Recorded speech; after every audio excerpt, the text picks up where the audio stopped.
You lose like Well, everybody. That's fine. It happens. All right, we're back, dude. I was sitting there driving home and like one of the lights was flashing because like it lost like the thing or it just says flashing, and I'm like, yeah. all right, that's not great for them, but like also, have you had this bug where it just says you have no profiles Like on what? on BNet? On BattleNet? Yes, I do have that bug.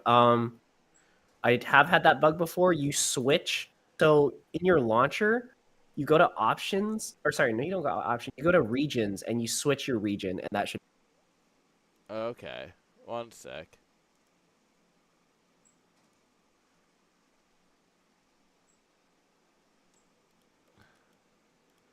Um, why have I set to? All right, well, shit.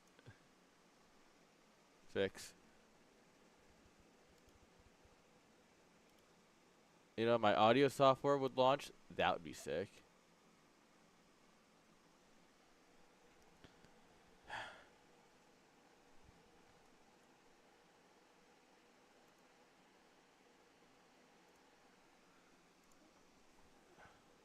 Why is BattleNet?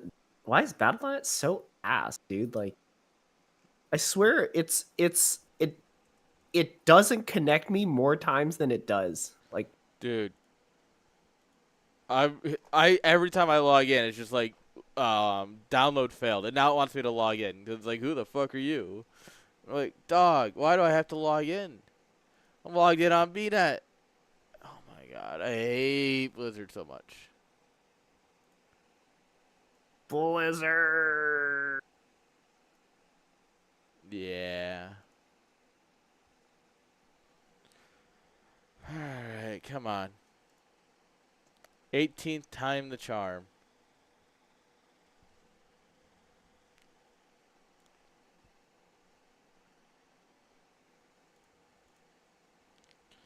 Quite literally, just you restarted this 18,000 times. Congrats, the problem is fixed. The 19th time.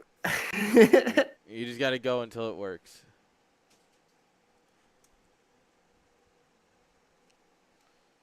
Apparently G5 won, and then Yakub gave him the walkover because of the lag, which was not us. Oh, It was Yakub. He was having some other issues. okay. All right. Yeah, I guess that's fair. Kind of lame, but yeah. Nah. I don't know if there's an alternative. It is what it is sometimes. Not great. What about the other game? He won game one. Oh, okay. Do we get to cast game two, or are we gonna wait No, for game them? two was a forfeit, is what I meant. What I was saying. No, no, no. I mean like the other game in the qualifier. Oh, yeah, we will be casting other ones. Yeah. There's more to Okay. cast. Uh, I just don't remember if the games happen at the same time, or if we just yes. cast all of them. The games are happening at the same time. Okay. So Napoleon versus Rasovi ongoing still. Probably. We're in a bit of a weird spot because obviously that series ended a game early. Okay. So give me 1 second here. I can get the brackets pulled up, and we can take a look at everything else going on here. And Are we hopefully live, by the way? we should be. Yeah, I hope Okay. so. Okay. Okay. Um, is there like a 90-second delay? No. Oh, I see it. I was like looking on Twitch.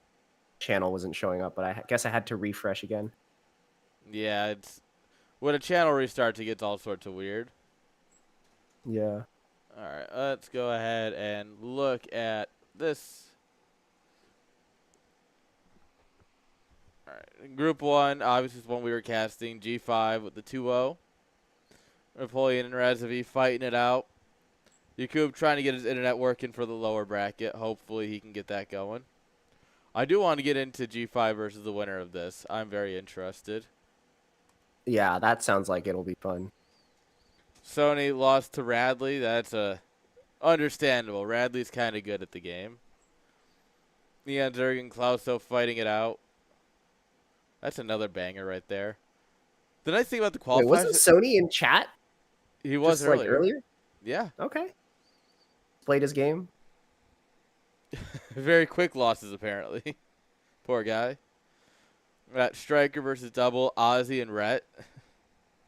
Oh yeah, I think Ozzy's also streaming his POV on Twitch. Heck yeah. We might pull that up to watch Rest that in while peace, though. You have to play Rhett first game. Yeah. And then you have to go. Well, I guess I don't know how good Double is compared to Ozzy. That I'm not 100% sure on. I've never once heard of Double. In fact, when I read that, I thought it just was like a placeholder name or something. Oh, then we got Wolfix and New Ocean fighting it out. The Terran Genius versus the Two-Gate Man himself. And then Julian probably cheesing out worst. I can see that. Yeah. Julian! Nah, you cheeser. Or something along those lines. Alright. Let's see if there's any games opening up. Looks like some people are hopping back into the lobby. Yeah. It's a little unfortunate how that first game, we just didn't get to see it, but the result is pretty predictable. G5 is very, very comfortably S rank. Probably one of the best players in North America. Yeah, he's kind of good. He beat Boxer. Yeah, He knows how to play PvT. Well, I mean, if he gets, who was it? Razovy? Razovy's a Terran, right? Yeah. We're going to see more of his PvT in action. Maybe he'll bulldog him.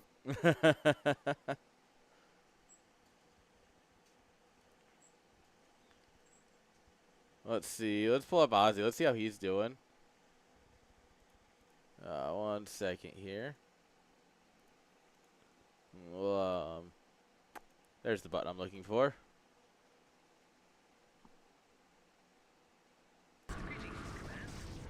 He's losing to lurkers, it looks like. Or I hear a lot of Marines dying, at least.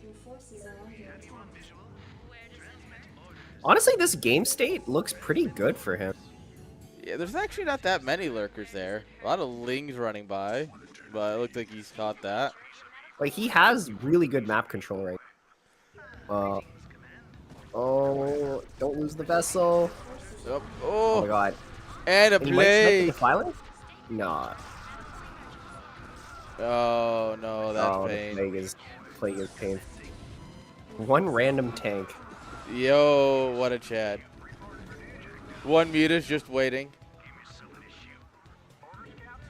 But he's doing a pretty good job denying Zerg fourth base, and he's getting his own fourth right now, so that's always good to see as a Terran player. Triple starport. Oh yeah, if you have 3 gas, you always want to get triple starport. Really? Okay. I don't think I've ever seen anyone go triple starport. I'm a big fan of triple starport. Because then I get 3 battle cruisers at once. Hello? The Artie McTosis mindset is real. Okay, to be fair though, in this game, like Rhett is going like mass Hydra Lurker, which I think triple Stargate or triple Starport is a little bit more questionable. Yeah. But I don't know. I think it just means you just have more vessels and you have battle crew. So. Oh, what a mess! What a mess! Retreat. Yeah, the other thing is that's scary about having map Hydras is it makes it a lot harder to use your vessels, and it makes their defilers a lot like safer. Yeah, because it's harder to get in there with your irradiates. Yeah, and just kind of in general, there's like too much stuff to irradiate. Like if it's just like mass lurker, defiler, Hydra. I don't know. I think against mass Hydra lurker, I actually like going like 2 to 3 factory siege tank. Okay. Oop, I think that's the much easier playstyle to do. if they're going mass Hydra lurk. Dude, Ozzy's making this look good. Like, obviously we've been talking about it a bunch, but like, this is on paper something that he really shouldn't be like this close, you know? The mass amount of links tells me that we're get a the little. Defiler, get the Defiler. Yeah, the mass links tells me that we're like trying to get something, you know, quick, right? Yeah, Zerg feels like they're trying to like they're like throwing everything in the kitchen sink at like trying to break this contain. Yeah. And Ozzy basically has a unit or something spotting every single base. So Zerg isn't getting any like free like secret bases either. Yeah, he's like doing really good job of this. It's just 3 base versus 4 base, and if Ozzy keeps this up, he's actually gonna beat Rhett. It's crazy to think about. Alright. Gotta love the fake high ground as well here. The fake high ground is a staple of this map, man. He is losing his bio. Oh my god. Those are like the 4 random Hydras that like ran past his army earlier and broke them. They breached containment. Alright, hang on. We might have a game. Oh? Oh, dude. And after I got so invested in that game. Let's see if we can get into it. One second here.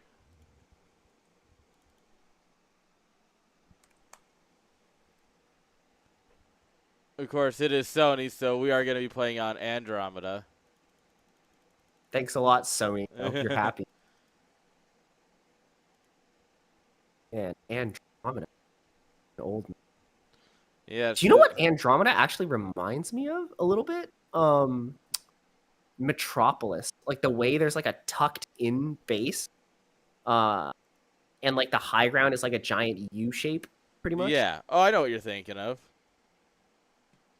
I don't remember the name of it though. I know Metropolis. what you're thinking. Oh yeah. I'm sorry, you said Metropolis. I just totally missed that in the sentence. A bit of a brain fart there. I'm busy trying to make sure my power doesn't go out again. I'm not sure that's something you can control. Yeah, you know. Not for lack of trying. But I am curious how this is going to go. Like, specifically Andromeda as a map this season, right? Because obviously one of the big things that we have nowadays is the eggs and such at your natural entrance that allow better tight walls for Protoss and such and Terran, which essentially just means that Zerg has a heavy advantage on this map. So I have a feeling we'll see it vetoed a lot against Zerg. Which group are? The Sony versus Clauso is. This is a best of 1 in Quali Group 2. Okay. The lower bracket match. And I'm guessing Smoke Dat Weed is Sony. Yes. What? Oh, they. Oh. Wrong race. All right. Well, that's great because I didn't have the scoreboard set up yet. Aha! It all worked. You did that on purpose somehow. Calculated.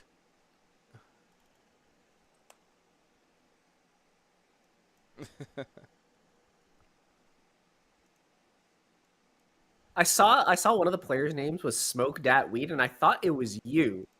And I was like, well, Aaron better like put himself into the observer slot soon because he's definitely not playing. And then I looked at the observer spot. It was Nom Aaron, and I was like, huh? Smoke Dat Weed is not Aaron? No. I'm only the Weed Lord. Come on. Yeah, you lord over that guy. Look, a lord Sony kowtows to you. I mean, yes, everyone does, obviously. Yeah, of course. Anyways, intros. Spawning on the top left-hand side of his map pick. because he is the reason this map even exists in this map pool. It is Sony. Big shout out to Sony for supporting the league and, you know, introducing some fun into the season. I'm curious to see, like, long term who picks this map and what happens on it. I'm pretty curious to see too, and I also feel like this like an updated version of Andromeda, because the mineral patches look very modern. Yes, I had Suri go through, and all he changed was the mineral positionings. So that way it still plays like a modern map in that way. But, you know, we still got the mineral patches here. We have no eggs or anything here, so the wall is not as tight as you might get on a more modern map, you know? I think I might hate playing on Andromeda. Oh, you will. This is absolutely a map where Hexy will 4-pull you 7 out of 7 times. Okay, that's great. That's exactly what I like to see out of a map. That's why eggs were introduced, is because Zergs just figured out that they could do that. And then it's like, all right, we need a way to make sure they can have tight walls for Terran and Protoss. Yeah. Like, that is the widest ramp, or not ramp, widest opening. But to be fair, it does cover 3 bases? I mean, technically, yeah. One mineral. Yeah, there's you know, that's not something I almost ever see, is a mineral-only map. Yeah, it's very interesting. Like, I don't even think I see that in old map. No, it was something that there's a couple of maps that have stuff like this, like random mineral patches up here. It's very Blizzard-y design. Like, you would find it more often in the maps that came with the game than anything that was made by other parties. But it is very interesting because you always have that option, right? If you were playing Bio, right? You just need extra Marines. You slap your CC here, and you can do some crazy, like, you wall the ramp and you do like a crazy technically two base Marine medic push while doing it only on 1 base. Yeah, it's definitely like an interesting like set of pros and cons for Terran, right? Because you have to deal with the wider opening here, but you do get a free mineral-only base that Zerg can't really take advantage of unless they're going like Battle Zerg, which isn't a very common playstyle. What I'm not sure about is if this area is link tight, right? Because you got barracks wall, barracks extractor. Yeah, I actually have no clue. Wall. And of course, if you're Protoss, this changes because the assimilator size is different than the geyser size. That's true. Yeah, I was also wondering, like, okay, maybe it's tight right now, but if you built the refinery on it, is it still tight? Like, yeah, it reminds me of Heartbreak Ridge that we've had in the recent memory. Oh, Heartbreak Ridge is the one. What's another classic map that you had to wall using your gas? Yeah. And you never path through the middle because science. That was also like a really old map, right?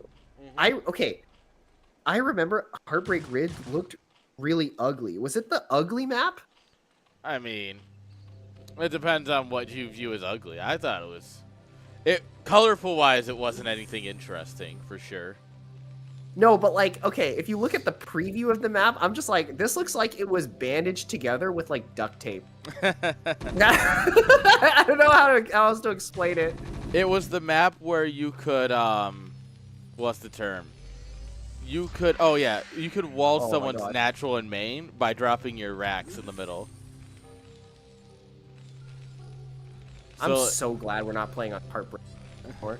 It was such a fun TVT map because you could fly your barracks over and just land between their main and their natural and just full wall it. Yeah, I'm not sure that's a positive for me. It is if you're the one dropping your yeah. racks Maybe if over you're there. the one who likes to play like that.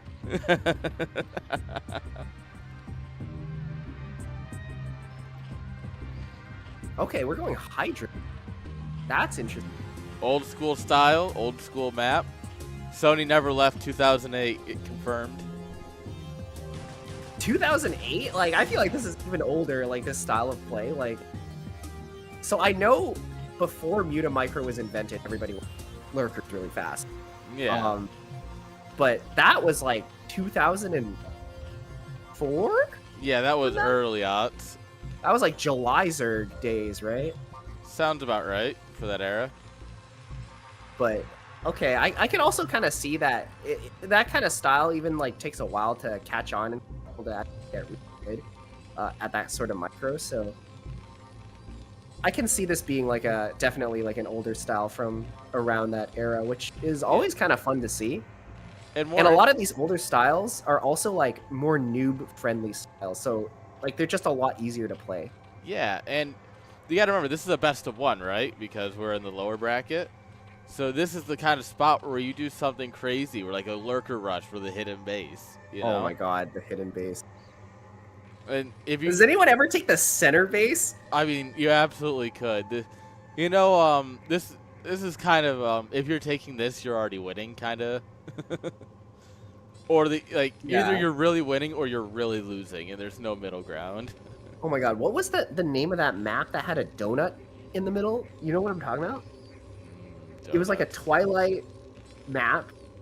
It looked like retro, and it was like a donut-shaped terrain in the middle. I don't know off the top of my head. Shit, okay. Anyways, the donut map had like 6 mineral patches in the middle.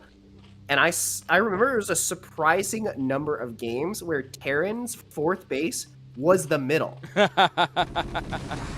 Oh, hello. Oh, this is not good. This is extremely bad. Oh my god, we got to retreat. Klauso actually on the back foot here. And only 2 lurkers out on the map, but these are like the scariest I've ever. Yeah, we prepared really hard mutas, and this is what we get. Yeah. Lurker rush. Why can't this happen in my games?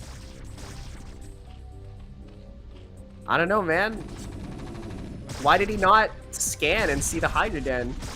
He definitely scanned because he canceled the turret here. Like, I heard the doo-doo-doop, and then, like, the turret canceled.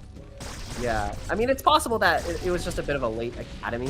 So, if you get your academy, like, after 4 minutes, I don't think the scanners can finish before you need to start building turrets.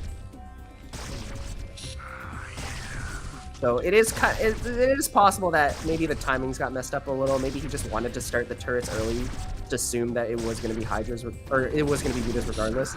But he's in such like a scary position right now. Like we were talking about how this ramp is like, or this opening is like kind of wide open, but all of a sudden it's feeling very, very cramped. Yeah. Oh, he's thinking about running out there. There's a lot of lurkers, brother. I don't know if that's a good idea. Yeah, now that the lurker count is up to 5, I don't know if he has any chance of breaking out with only bio. Especially if Sony target fires the lurkers, which is an extremely underrated tactic for Zerg to do, because the only thing that can really prevent yourself from winning is, okay, we're actually moving in here. This is kind of a bold move. Oh! We're going straight onto the bunker. So much bio is dying, but all 5 lurkers go down as well. This was a really bold attack, and I'm not sure if it was worth it. I think it could have done well to just like contain outside and basically wait for him to make a mistake. Yeah, letting any bio survive with an attack like that has to break the natural, you know? Like, that's the kind of thing that has to crack this open, so you can try and force them up the ramp. And if it doesn't, then you're just in a bad way. Yeah, especially since, well, if we don't have any lurkers anymore, there's nothing stopping the Terran from just waltzing across the map, right? Like, you want to play that game against tank pushes where you just constantly burrow and unburrow lurkers and delay the push as much as possible. Because Terran can do... There is a timing for Terran to make where they'll tank push you and arrive at your base before your hive tech units come. And that's always fatal. Yeah. And I mean, look at this. Look at how quickly the bio replenishes, right? And this is why if you're going to do something like that, you've got to break the natural, because bio comes out so quickly, it's so cheap. We now have 2 tanks. Like, and we have no vision of the map, right? This is the most far out overlord we have. We send a link now, we're forced to make lurkers as well. That's 400 gas that could have been spent into like ultra. Yeah, but Ultras are surprisingly bad against tanks. As long as there's something in between the Ultras and the tanks. I mean, I wouldn't call that surprising. Tanks are pretty good, and they do a lot of damage, which is the only thing Ultras are bad against, is things that do a lot of damage. Yeah, thankfully Terran doesn't have anything of those like that, right? And Well, nobody would it ever build certainly Ultras. isn't a feature of the Marine. Well, as long as we're not building Ultras against Protoss, we're doing good. Oh yeah, this is something I tell like basically every like new player is just don't build Ultra. It's tempting to do in ZVP. Just don't do it. Yeah, it's not worth it. Ultras will eat a storm and everything, so they're kind of cool like that. But then Dragoons run them down, Zealots run them down, DTs run them down. Like, you just can't win. All right, looks like we scan this out. Counterattack going on, and the natural. We're gonna try and sneak lurkers in once again, but there's basically no bio to defend here, and we might actually even go up the ramp and start, burrowing on top of this production here. And now we have a critical point where Cloudso, does he just send it? Because the thing is, he's probably not going to find this base, and then he has to try and send it in here. There are Ultras already popping, though. Yeah, and we've got I don't know. We got the Carapace upgrade, so. I'm getting really worried for Karen. This is, in a way, like a base, but yeah, he killed like the fort that was just building, so that might be like the least important base. Yeah. To try and attack. You got a base trade where the bases you take out don't matter. Yeah, meanwhile, everything Terran has is currently on fire. Does this look familiar, Rice Hat? Oh yeah, of course it does. But Terran is actually making an interesting decision here. Clouso opting to attack into the Zerg base instead. We're not even sieging the tanks. We're just going for it, and there's no lurkers to defend. This might actually turn into an actual real base race. All right, we're going to lift off at some point. I'm ready for the lift. Because remember, Terran is bullshit. You can just lift their buildings. They don't want to lose. Yeah, the Ultras pop out.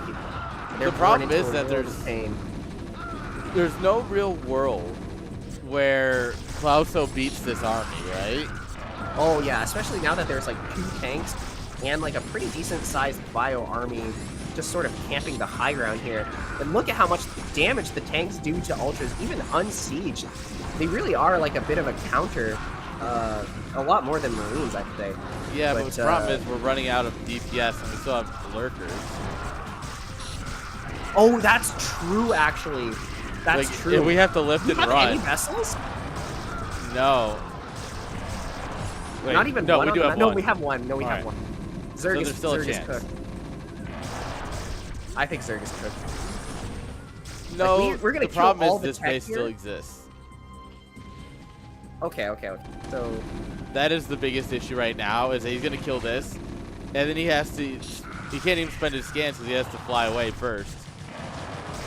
Like he's gonna have to just search the map until he finds this, and when he finds it, like if Sony's smart, he's dropping like 8 Sunkens right here, right now.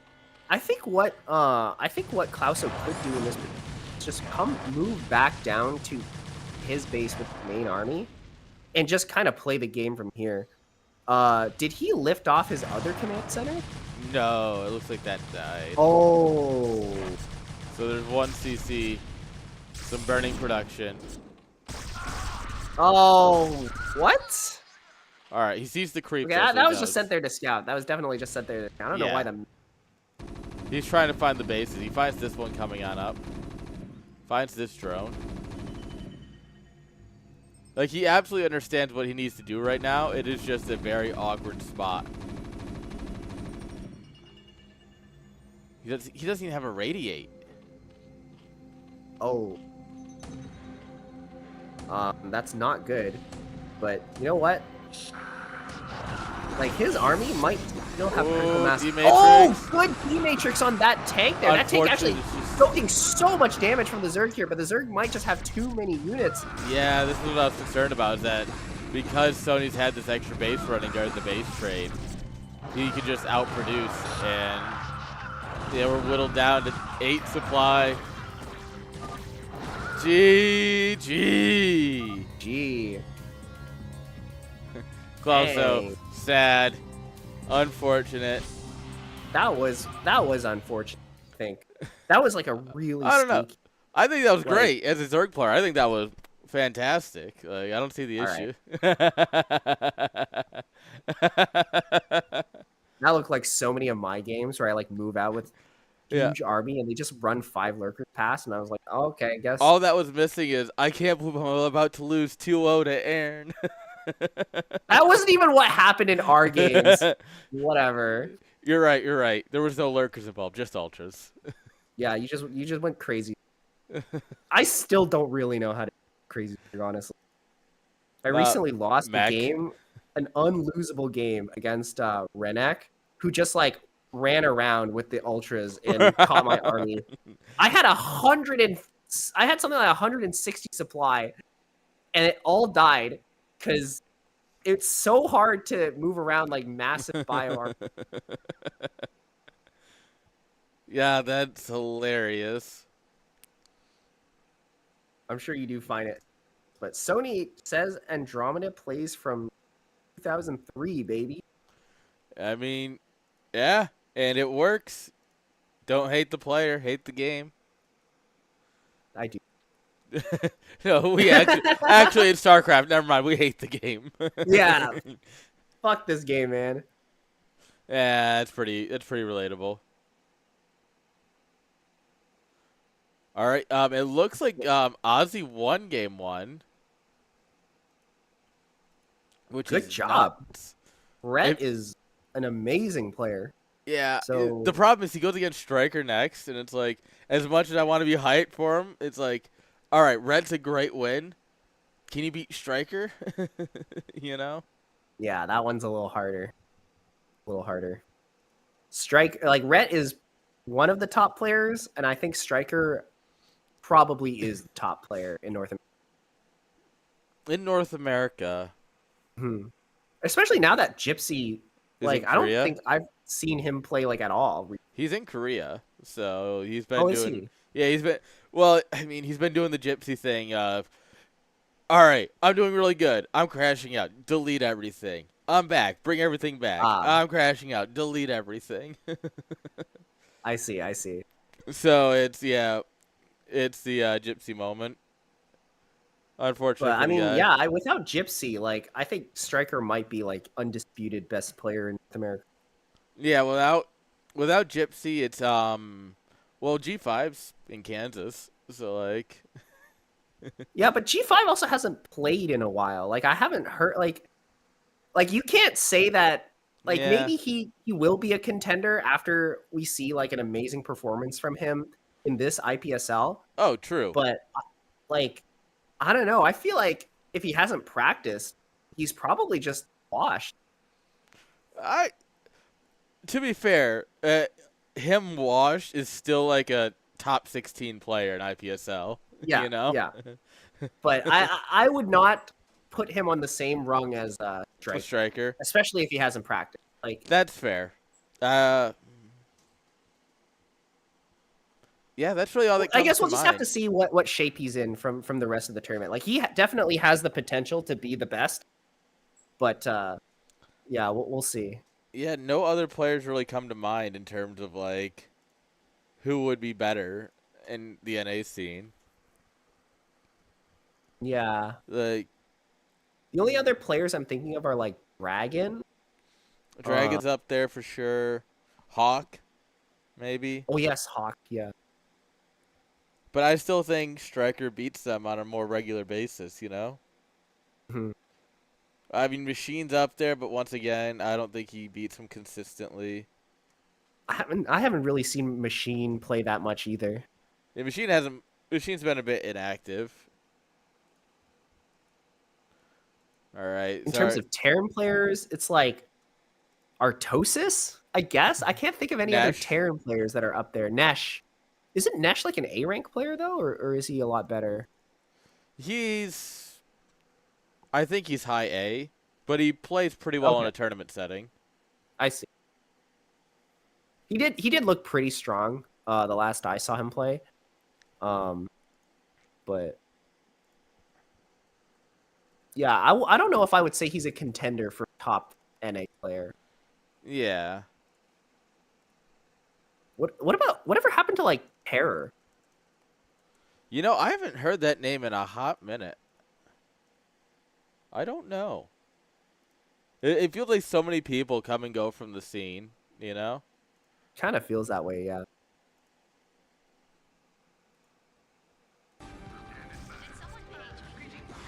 Might as well Alright, what are tune we back into watching now? Ozzy.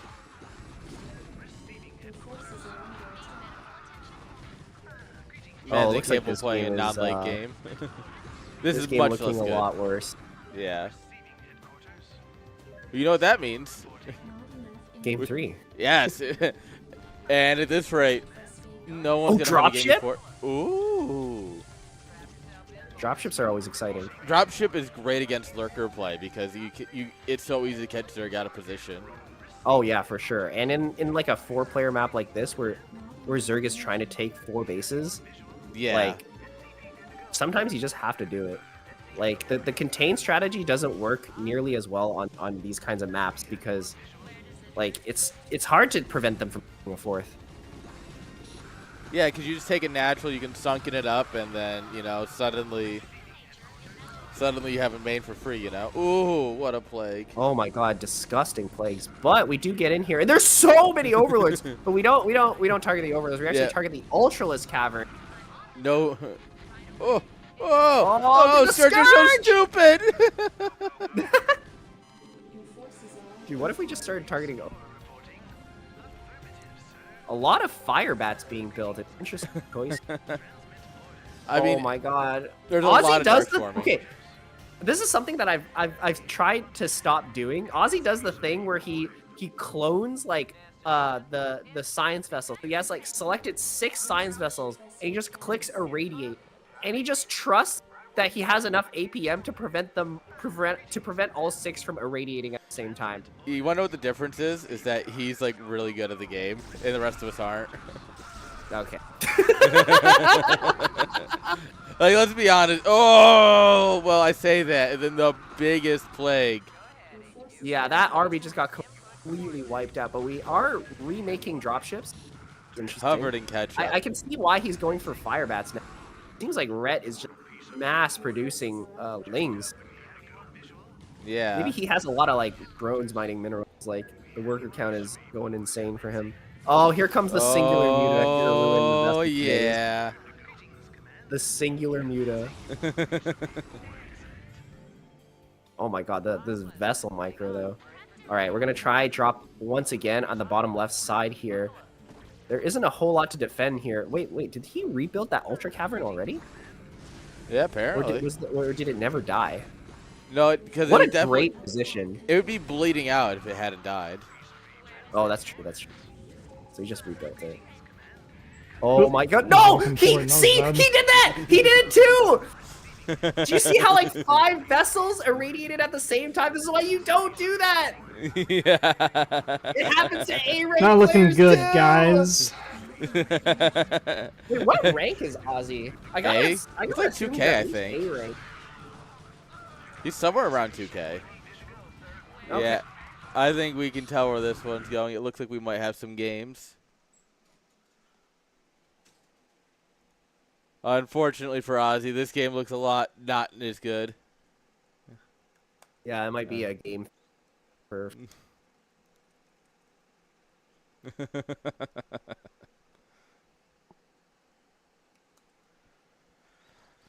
All right, so it looks like we're gonna get our G5 versus. Did you say Napoleon won? Consult the bracket. And he had Napoleon beat Razovy. Impressive. 2-1. Impressive. All right, not the result I expected. So yeah, I mean G5 versus Napoleon. All right. The French would be so proud right now. We've conquered Poland, Lithuania. Yeah, now they're gonna conquer America, or try to at least. This is a. Oh, you know what? Have you ever? Have you? Sorry, you go first. Sorry, I was gonna say real quick. Technically, where G5 lived. Well, no, because I guess G5 moved. He used to live in Kansas, which was part of the Louisiana Purchase, which was French territory. Oh, that's true. I didn't even think about that. And Napoleon I did sold it not to think about America. that. Yes. Yes. What I was going to say is, have you ever heard or watched this show called Deadliest Warrior? Oh my! I haven't thought about that show. Has been going on for like 8 decades, and I haven't thought about That it in show most was of like them. all the rage when I was in like middle school. And I Yeah. remember they released an episode that was George Washington versus Napoleon Bonaparte. And by some miracle of American propaganda, George Washington won.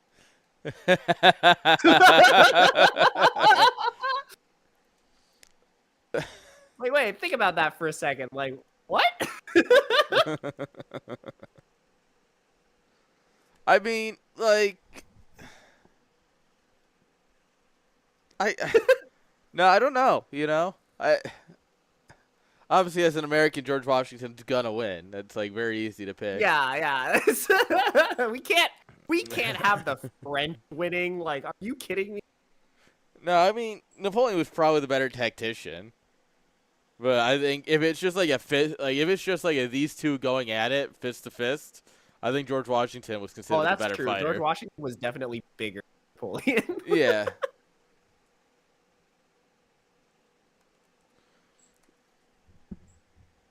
Well, I don't know, man. George Washington wins one war. Napoleon won like 6. Yeah, like I said, as a tactician, Napoleon all day long. But George Washington was, up in the front of the fights, Napoleon was more of a commander from the back with some forward Oh action. no, Napoleon definitely led from front.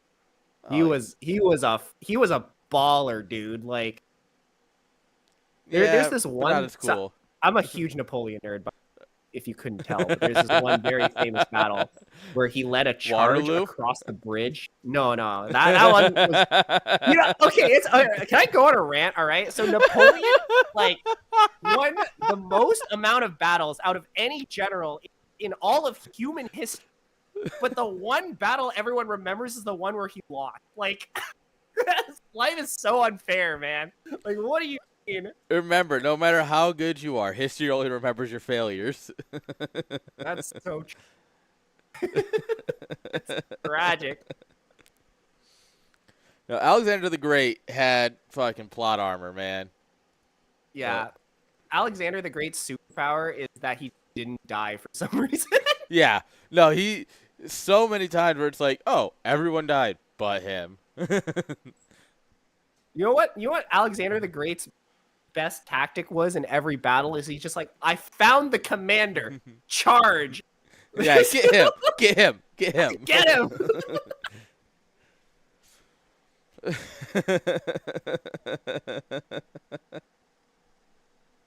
Casually inherits the greatest army. Yeah, I'm pretty good. Yeah. It's funny how that works.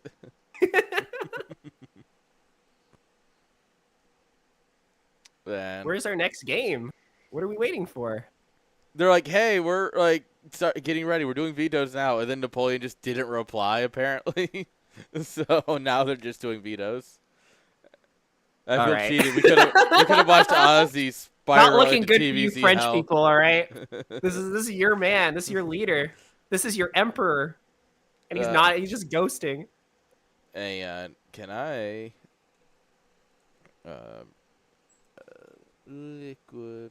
Yeah, Napoleon ghosting the people like he did in the Battle of Waterloo. What nobody talks about is how Napoleon actually spent most of the Battle of Waterloo on the toilet because he had diarrhea.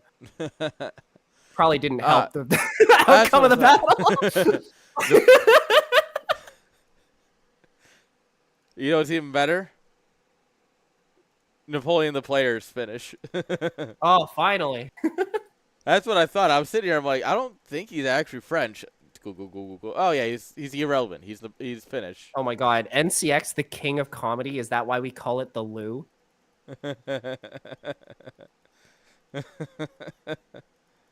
We got ourselves a comedic genius here. Don't give him that kind of credit. He plays random. Yeah. Yeah. You gotta.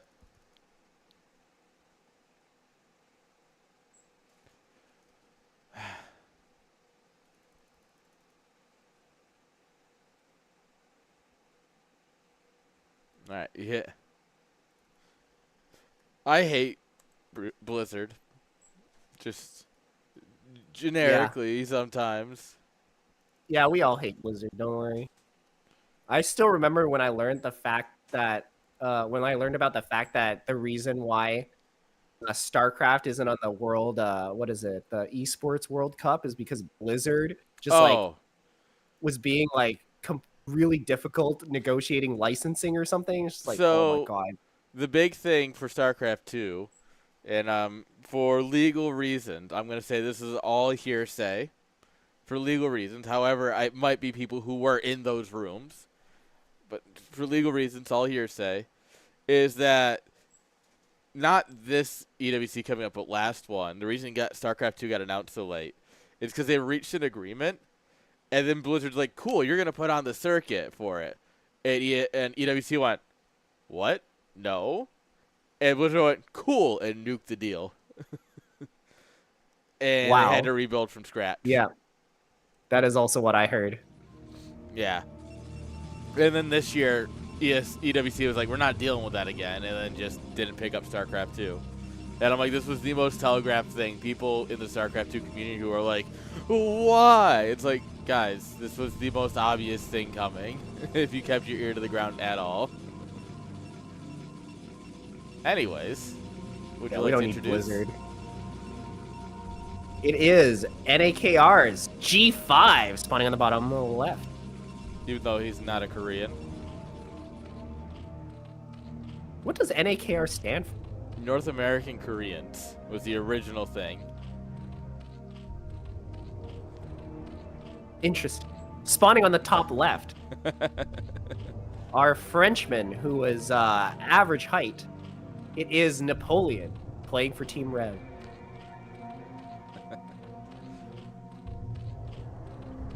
Oh, All right, what is this? 9 pool? that is not overpool. 9 pool, interesting. I mean, against G5, a Titan, you know? Titan of the NA scene. You got to put some respect on the name, you know? That's true. Although I don't know if I would consider 9 pool. In fact, I feel like 9 pool is almost like a figured out build at the high level. I almost never see it. Yeah, and especially because he gets first scouted. Oh, that's rough. Yeah, this is just unfortunate all around. The only time I remember 9 pool working in ZVP is against Mini, but that's only when Mini was in his era of doing the greediest possible thing ever. Like every game getting Cybercore before like Forge. That's my boy.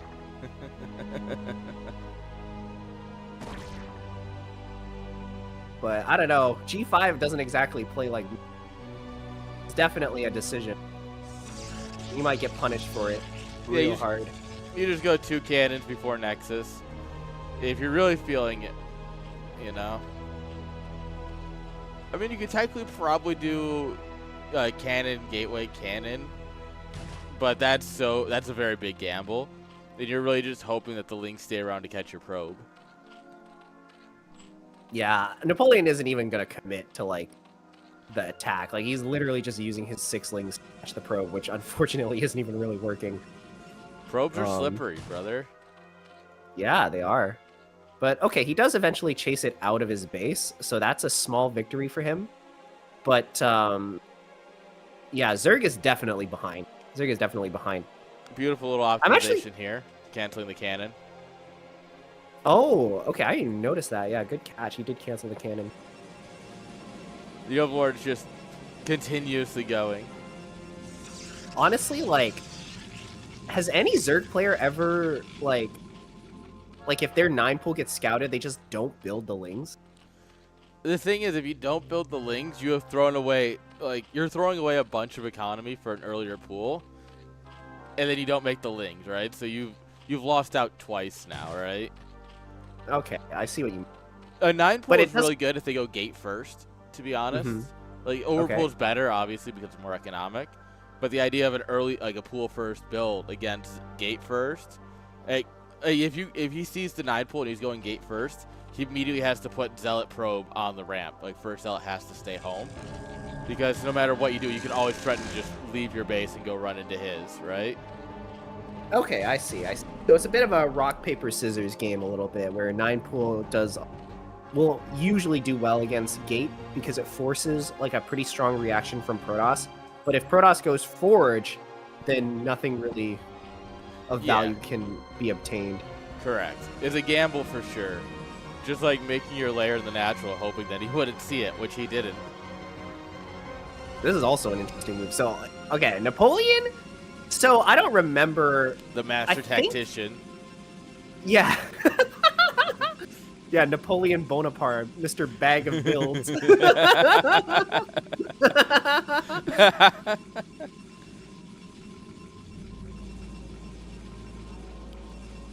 Yeah, we'll add that to his list of titles. Emperor of French, Bag of Builds, Lair Hider, like, yeah.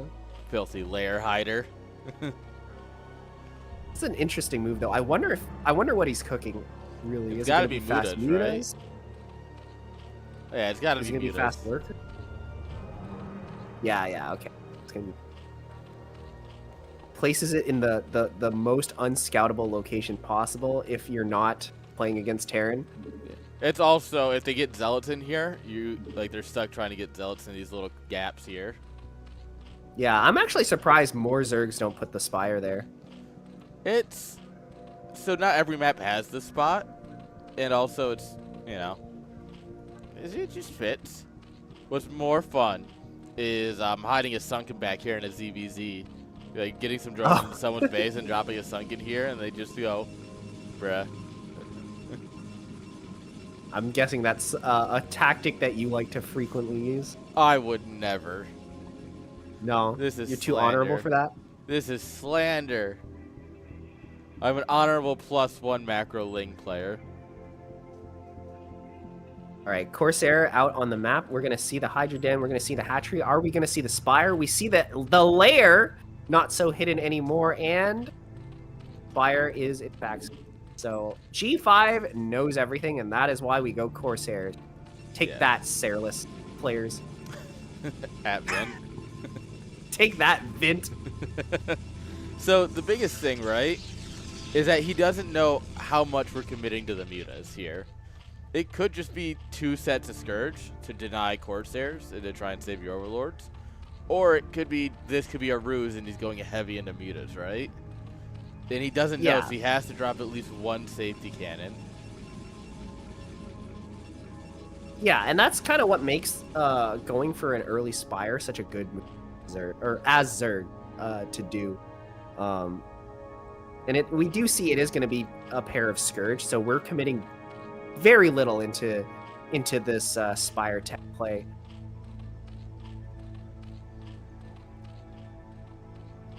All right, mutas do in nope, fact. JK, mutas are out. But there's a big difference between going 5 mutas and going like 9. More than 5 mutas, in the words of Tasteless. Oh, 6 mutas. 6. Are we going heavy into mutas? Ogre Zerg gamer moment. Oh, what that's a crazy sight. catch. Napoleon knows how to use his fast units, like his cavalry. The Mutalisks are the hussars of the army. I can't wait to see them used. All right, here we go. Big group of Zealots coming in, and the Corsair is going to attack the Overlords at the same time. The Mutas get caught in the aggro here. A lot of damage. I think Napoleon just doesn't have enough units here. No, the Zealots are going to rip through everything on the ground. We are going to kill all the Corsairs, which now leaves... We should be able to clean this up eventually, but we're lost so many drones. Yeah, this is desperate defense here from Napoleon. These drones, they managed to stave off the Zealots for a while, but at what cost? Basically, the entire mineral line got wiped out. Yeah. And this is how you know Napoleon's better than me, because when G5 did this to me, I lost. I just hard lost the game. Didn't G5 do that to you with like 5 zealots? Yep. Not like 9?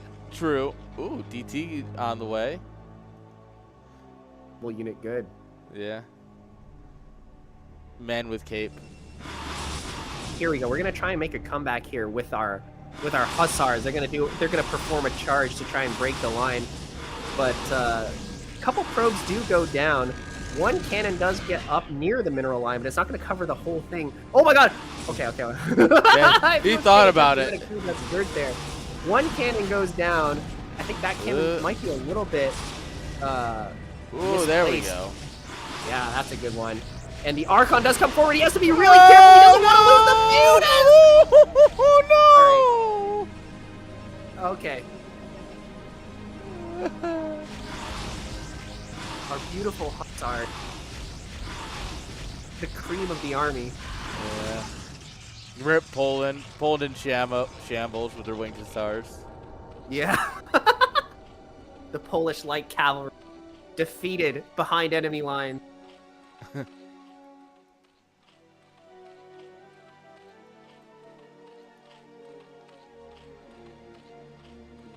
That Archon, this man's earned himself lunch. Oh yeah, he's earned himself a little more than maybe even a light dinner. A light dinner. He has 6 kills to his name. Not a lot of people can say that. No, generally not. Actually, he's approaching what, like Ted Bundy levels of success? Am I allowed to say that? I don't know. He's also reaching Iranian levels of success, apparently. Oh god. The 2 cannons though are wiped out here, so a fresh group of mutas come out here. I think he's implemented a bit of conscription in order to get these. But yeah, we're denying a lot of mining here. Honestly, if you look at the supply, Zerg is actually on the same like number of units as Protoss, which is You want to know? honestly pretty impressive. And these mutas are getting a ton of kills, actually. Oh my god. Oh, Even getting that one random probe on the retreat. by Overlord. Ah! Yeah, there he goes. If you really want to mess with the Protoss in just the dumbest way possible, snipe their little micro probe. Oh my god, wait, a huge attack coming out here. Well, Oh! I guess it's not, 2 High Templars, which the storms do an incredible amount of damage. He's got one more storm to cover the retreat, too, if he wants. Absolutely. Executed. That poor Templar. This dude's running. He's like, no. No. I have a feeling he's not going to survive. Come on, Sony. Drop the storm. Or not Sony. G5. Sorry, G5 and Sony have been talking a bunch to each other about this. Oh, that's so funny. So in my head, they're the same. He kills the one Hydra sent to chase him. Oh, hey, and here comes reinforcements. A second Hydra. Nah, he's hidden. Man safe. Damn, that's a hero Templar. That's like he's got stories to tell when he goes home. That's for sure. Tassadar himself hiding in the corner of the map. No, yeah, that's no, don't go looking for him. No. Nope, no going back to see your family. Nope. Executed. All right, Zerg actually with an incredible amount of units here, but a lot of the supply is actually in the mutas, which like they're not going to do anything to fight. Like you say that there's only so one much Templar anti-air, here. so much flash damage. But okay, we're targeting the forge down. First storm right on top of like a huge group of those Hydras. And the Protoss army actually looks very scary. We're going to move out here and actually chase these Hydras away. Napoleon, recognizing the situation here, going to decide to retreat. But the mutas are actually poised to once again sweep into the main base here. Try to get damage on the backs. Meanwhile, Protoss trying to take the small mineral-only base. That's such a small base. Like, it just feels bad to take, you know?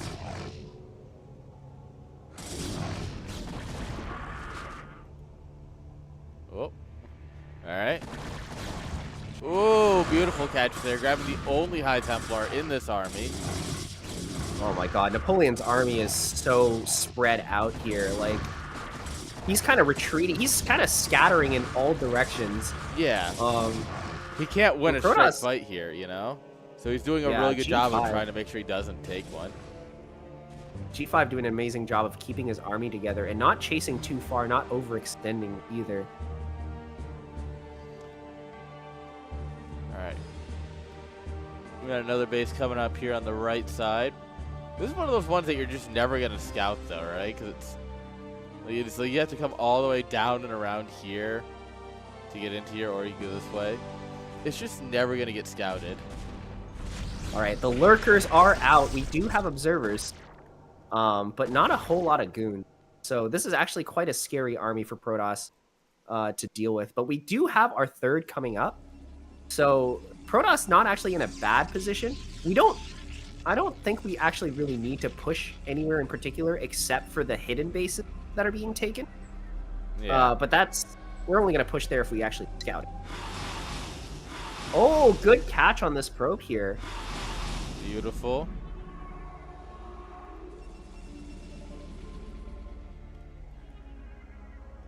G5 just going around the map. He doesn't really know if he'll, like, he knows that there needs to be another base at this point, but he doesn't know where it is.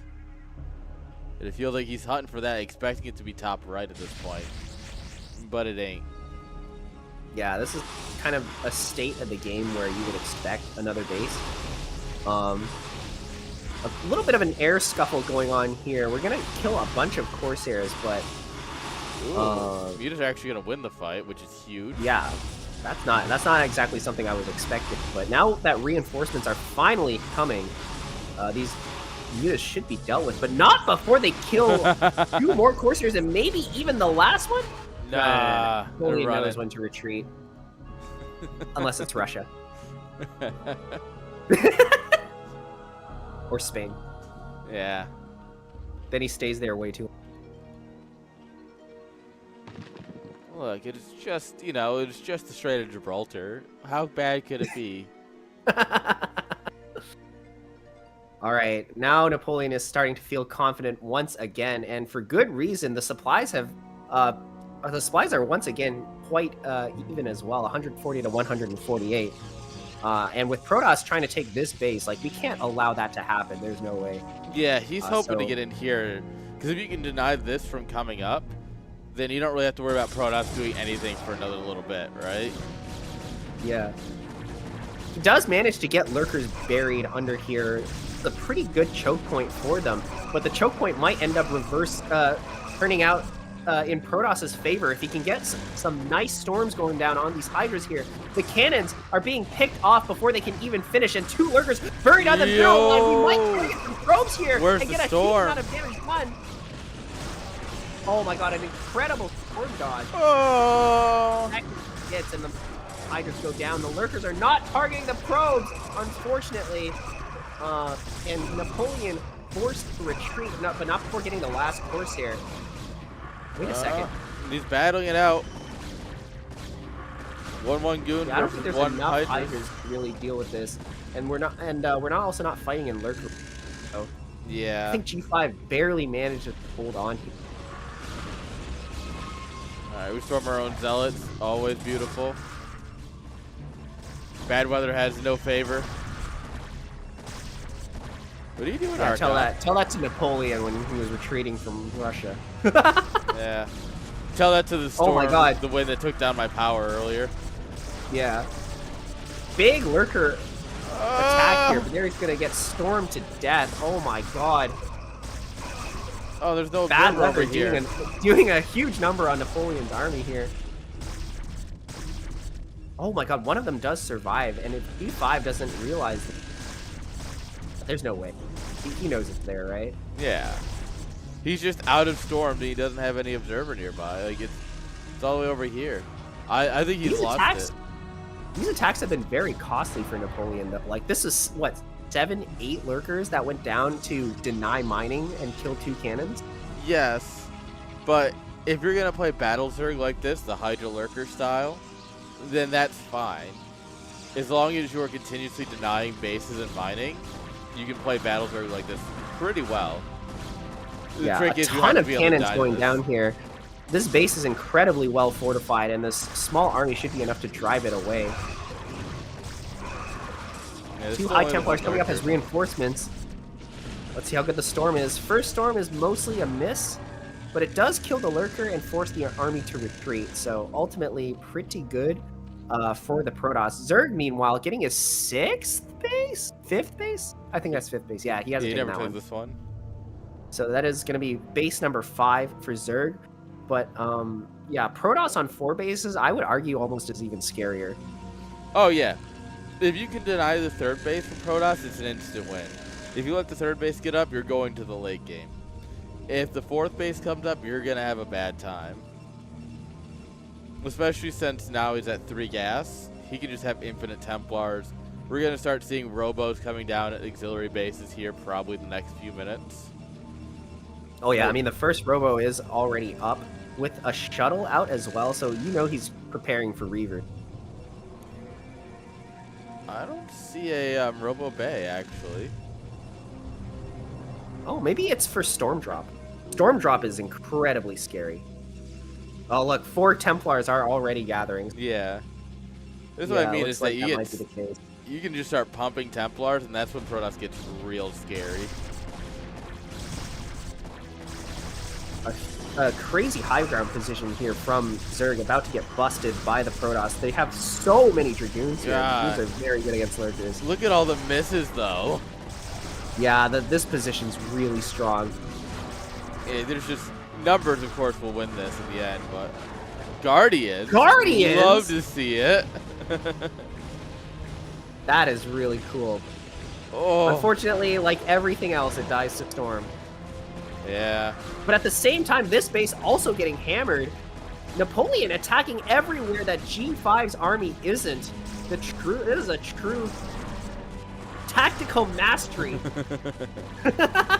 What a brilliant campaign by our 19th century leader. He's actually crushing it. He's going to take out this base and the mineral only. Oh my god, number of Hydras go down. But it's not going to be enough. He's going to lose both bases, and E5 is not going to mine anything anymore. Oh my god, giant storm drop though, killing That a was whole bunch hot. of drones. And he's actually going to come up here, but Napoleon recognizes it and pulls away the drones Yep. for Ooh. the Templar could out. Oh. Oh, this shuttle.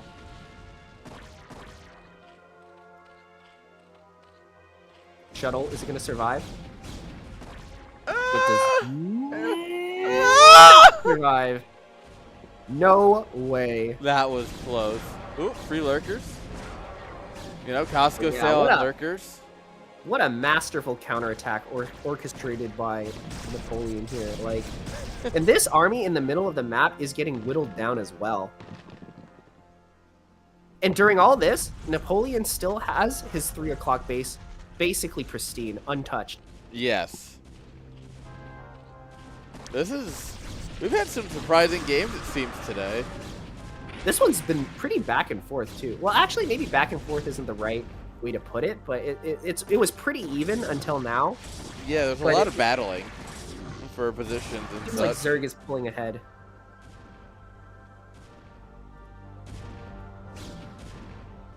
I feel like G5 has scouted every base location except The little Dragoon who could. You got this, buddy. another huge Zerg army moving out onto the middle of the map. Whoa! That's a massive conga line of Hydras, and these Templar are unfortunately going to get caught here. No matter how bad the weather is, you cannot save them. No, I'm losing 2 Templars, full of storms for free, basically. That's just a bad sign. Long distance mining ensues while this base rebuilds. There is a very important timing here. for Zerg. Basically, like, Zerg is going to get like a couple macro cycles in for free, essentially, when Protoss can't do anything. And Protoss is actually taking this opportunity to try to bust through this position as well. This is going to be quite costly for him. I don't know if he can actually afford to lose any units here or trade anything. Yeah, this is crazy. Doing this is... How many shots can you miss? Oh my god, yeah, but once he occupies the high ground, it's also difficult for Zerg to attack into that. And he manages to deny this base as well. So it's not a bad move.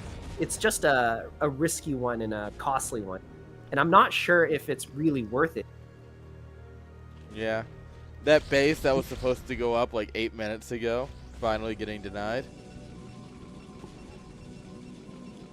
So many probes mining 5 mineral patches.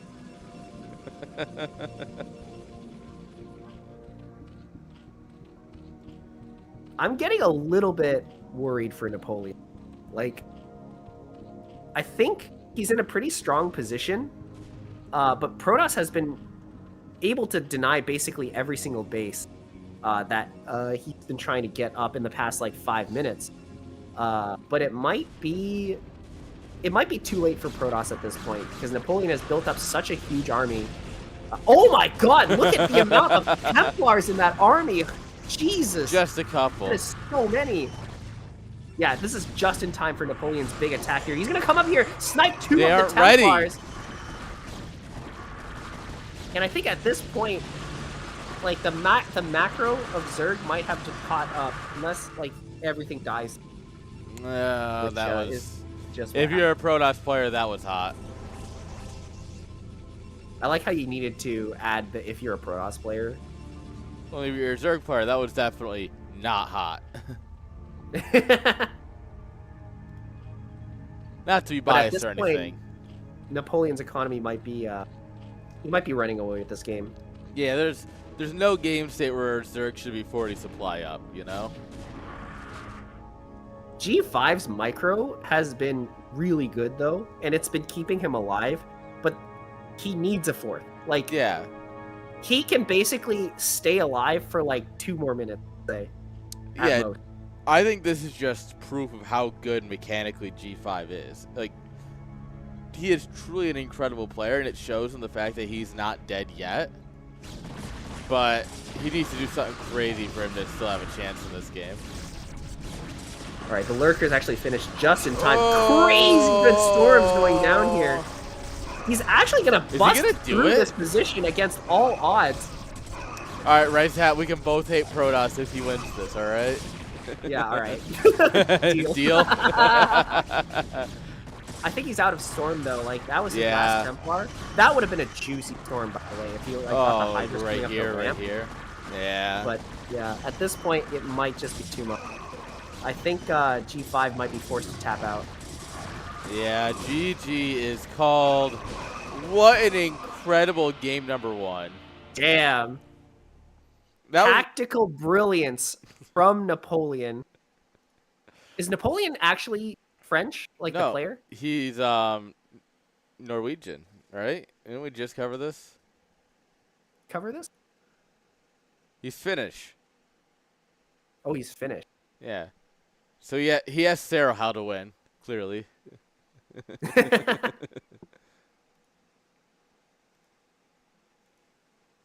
That was really good. Very well played. Very well. No, that was tactical brilliance from Napoleon. Like, would you have expected anything else? Yes, I would have expected Protoss winning. Oh, that's right. No wonder I can't see anything. My light's off because it never turned on after I lost power. Oh my god, is game number 2 going to be played on Andromeda? It really is going to be on Andromeda. Thanks a lot, Sony. It's your fault. Andromeda is such a wide. Yeah, I'm very curious because the whole issue and the whole reason that we modernized maps to have eggs is because of Zerg rushes. So to not veto this against the Zerg Kind of nuts.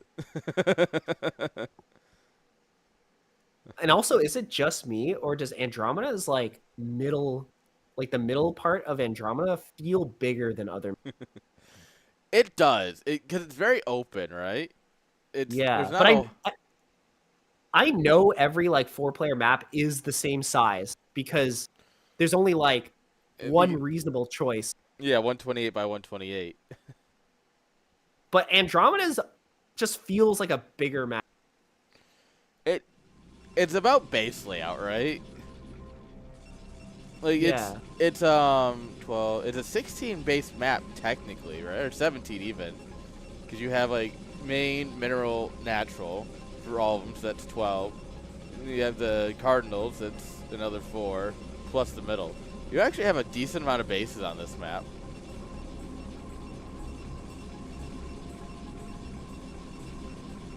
I don't even know how to base.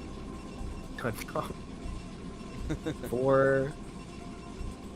And then you have the 3 bases at each corner. 16, 17 bases. Yeah. Yeah, so I was thinking about the middle base for a while, right? Because I know on other maps you take the middle Yeah. as Terran. But I don't actually think that's viable in Andromeda because of how open the middle is. Yeah. Like, how much land you need to occupy in order to get the middle. There was a map 2, maybe 3 ASL seasons ago that had like an open middle that Terrans were taking. And I just vividly remember TVTs of people just vulture dropping all across it to try and break somebody having the middle. I don't remember what map it was. It was this tile set. Wow. It was like recent? Yeah, it was in the last couple of ASLs. I just vividly remember Terrans taking the middle and then just like mash drops across the middle consistently to try and get the other player out of it. I mean, I do remember Terrans really like taking the middle in the last couple of ASLs for that map whose name still escapes me, but it's basically retro with a donut in the middle, and it's on Twilight tile set. It's not This is bothering me. I'm looking.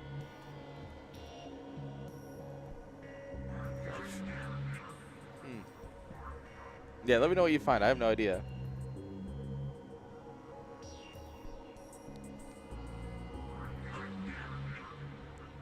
Alright. G5, no wall. This man is playing like it is, in fact, 2003. Oh, it's Deja Vu is what I'm thinking. Deja Vu. Oh, yeah. Okay. Yeah. So I see a lot of Terrans take the middle Deja Vu as their 4th. And I think it actually does make sense because not only is Deja Vu have a smaller middle section compared to Andromeda, but there's also more terrain features. Like, it's like the uphill, downhill donut. There's like little cliffs at the edges as well, which also like make for chokes. Yeah, but okay, Andromeda is just like a flat plane. You do have these little like barriers here at the edges, so you do technically have funnel points. But it still feels very. It feels very open. It is, because, I mean, these are still, what are you going to do? Like, depot these off while you're, trying to siege up here? Like, it's very hard practically to control the middle if you're going to try and mine it, unless you have just a better army ready. By the way, G5 opening with 2 gate. I want to say this is... That's just one, actually. Or no, it wasn't 2 gate. Wait, what? Why are we on 1 base with a star gate? He's pulling out the OG strats for the OG map. What? What? Man. One base, 1 gate into fast Stargate. This is, into Citadel? DTs? Wait, Scout, what? Oh, he's doing the stove. What? We're stoving. Ah, I should have seen this coming. This is such a build to do on Andromeda too. Like, let's be honest here. Explain. The stove is a build as old as time itself. You go scouts and you do some dumb shit.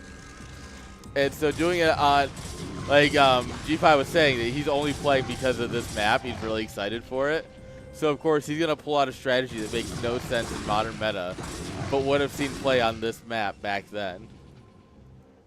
Oh, there it is. Theoretically, you should go for overlords because you actually kill them. Oh yeah, sure. But like this, I imagine you need to use scouts like raid, basically.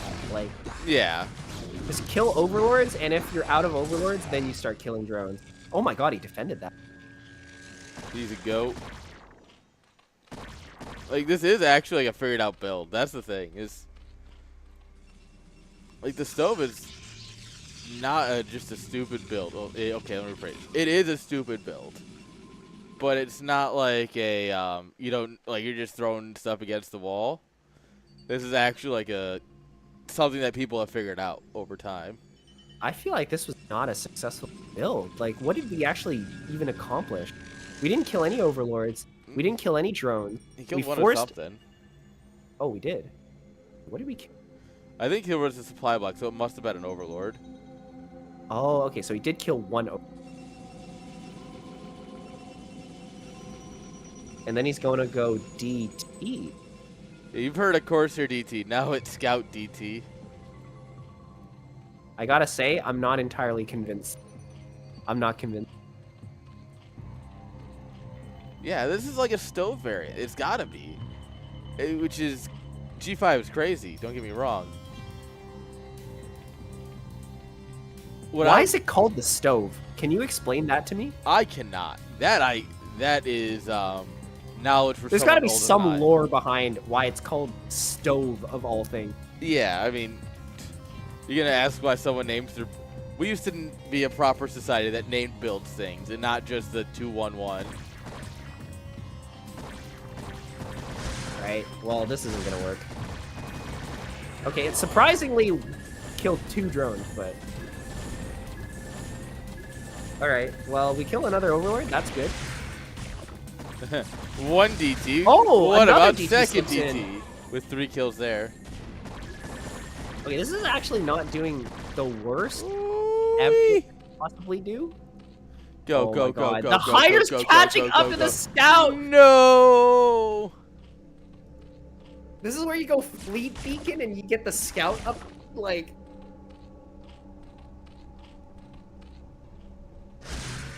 Yeah, I'm not sure I'm feeling this build. G5 might be cooking a little too hard. A little overcooked. Maybe that's why it's called the stove. It's cooking with gas. Yeah. Wait, is that actually cooking with gas? No. No. There's no way. No. Cooking gas is a separate term. Yeah. Okay, so according to NCX, who is apparently old enough to remember this, the person who popularized it in the before times went by the stove. Okay, so it's just named after the player. It's like... Or it's like the Eric build, if you know what I'm talking about. Yeah. I like builds that are named something, either after the person or after something silly. Yeah, why isn't 5-Fact called the Mihu? Yeah. Call it the Meat Who. No, the Mihu, after Yeah, Mihu the player. I know, but we call it the Meat Who because it's full of meat. Because you have so many units. I'm not gonna... No. No. I don't like it. How did he defend that?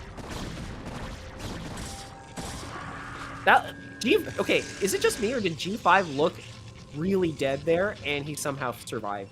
Really dead there? Ha! He's never dead. Yeah, now this is going to turn into a normal game somehow. But you know what? I think the stove might have actually been a smart build to pull out, because imagine trying to defend a Hydra bus like with that opening into the nap. Yeah. Like, it's one of those things that's a bit crazy, you know? I think the more important detail, like apart from it being wide open, it's also a diagonal, which is kind of a nightmare to build. Yes. Any fastest possible enjoyers here. Remind you of your you spawn in the corner and you're just like, ugh. Wait, aren't the corners better? Well, you have the long run up to the base, which is fine. But you also have to deal with corner stuff. And everyone jumps on you if you're in a corner. At least in my... Oh, that's true, yeah. Playing like 4v4. Hi, buddy. What are you doing there? Pulling out all the cool units. Remember when Dark Archons were just like not used at all because I guess Protoss players just like didn't know that you could use Dark Archons? Well, they're so expensive, right? Like you have to get 2 DTs, and then you have to upgrade whatever you're going to do with them, right? Feedback, Maelstrom, right? At that point, you might as well get the energy upgrade. Do you think he's going to go Maelstrom, Mind Control, or Feedback? Is that a serious inquiry? Mildly? Like, you think he's gonna go Mind Control? Man. The only time I've ever seen someone use Mind Control is against Artosis.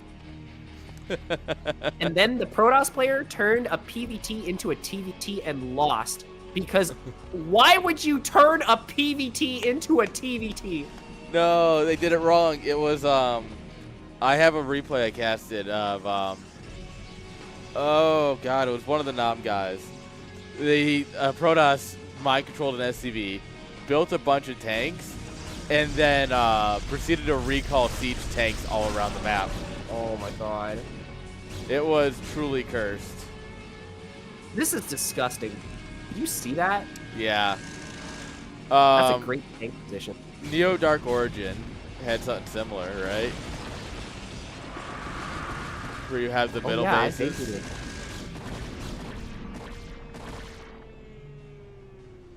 Thank God this is high ground.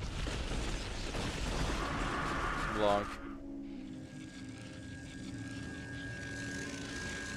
I can't tell if like the storms in this series have been so good.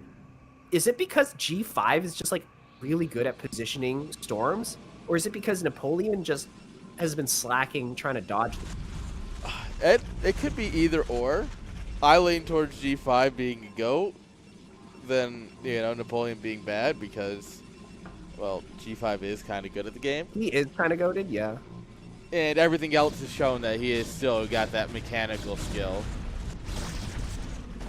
Oh no, the cannon's dead, so we don't have detection. So annoying to deal with. This is such a weird run-up too, right? Because obviously you can have units here, but you can also take down these little generators and have stuff over here. So you that is such an odd feature of the map. I mean, you could also drop something in someone else's area and kill this and run into their main. Yeah. If you really want to have some, so like while you're doing this here, you're just like elevatoring a bunch of hydras up here, kill this, and then just book it in. Well, I think G5 is gonna try to move out here. He's gonna try to break this contain. The lurkers are decently positioned, not the greatest position I've ever seen, but actually first Maelstrom coming down here. We're going to deal with these hydras pretty well. And I think Napoleon's contain here is going to be broken pretty soon. We just have so much form to work with. Yeah, if we don't throw our Templars away by them getting too up front. Oh my God, some of these Templar have max energy. That one just died, unfortunately. Yeah, it's unfortunate. We also don't have any Zealots. No, he is just gooning. Yeah. It makes this army very dependent on... Like, he either gets really good storms, or he doesn't. And it's so far it looks like he is going to make really good Maelstroms too. Well, yeah, the Maelstroms would help. I think we're out of Maelstrom now. Yeah, it's 100 energy. That's the other thing is Dark Templar abilities are just unreasonably expensive. 75 and No, because he had 200, went down to 100 when he used the first one.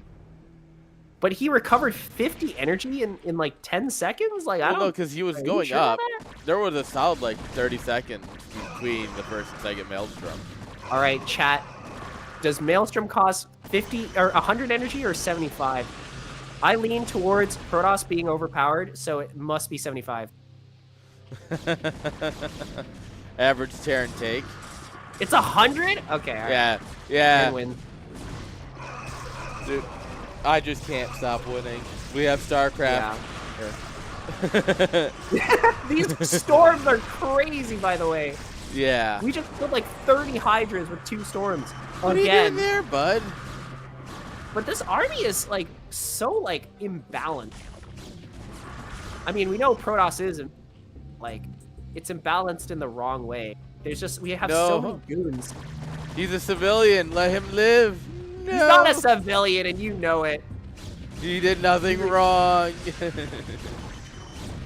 Oh my god, that is actually like the most vulnerable like place to find it. Yeah. It requires map control.